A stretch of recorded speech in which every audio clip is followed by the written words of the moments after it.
Naaksidente kami mga babe. Bumangga kami habang nasa kalagitnaan ng CTEX.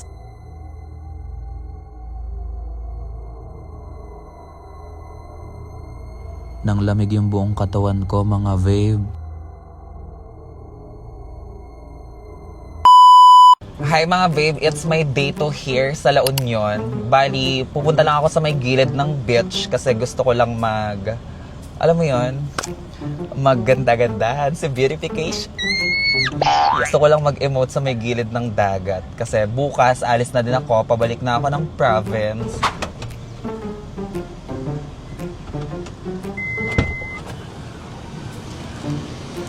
Thank you, kuya. Bali, dito lang tayo muna sa may gilid ng beach. Tingnan natin kung dito na din ako magdi-dinner. Second time ko dito sa La Union, mga babe. At isa sa mga gusto ko dito, yung sunset talaga dito sa La Union. Ay, isa pa pala, gusto ko yung nightlife here. Gusto ko yung nag-bar-bar, diba?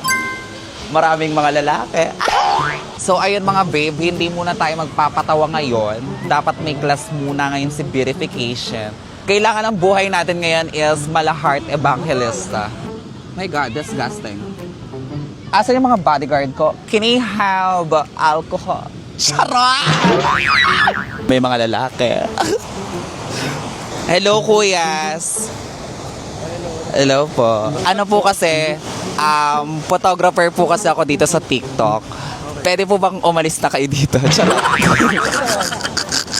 Sobrang saya lang ng buong trip ni Beautiful sa La Union mga babe. Tapos kinabukasan may hindi inaasahang pangyayari. Habang bumabiyahe kami pabalik ng Manila, naaksidente kami mga babe. Thank God walang nasaktan sa mga kasama ko. First time ko yan mga babe at sobrang nang lamig ang buong katawan ko. Nakita ko lahat ng pangyayari. Oh my God. Ay mga babe, andito kami sa Dao, Pampanga. Dao. Magbabiyahe lang kami pa uwi ng Manila ngayon kasi yung sinasakyan namin kanina, bumangga kami. Hindi na siya pwede paandarin kaya kailangan namin magbiyahe.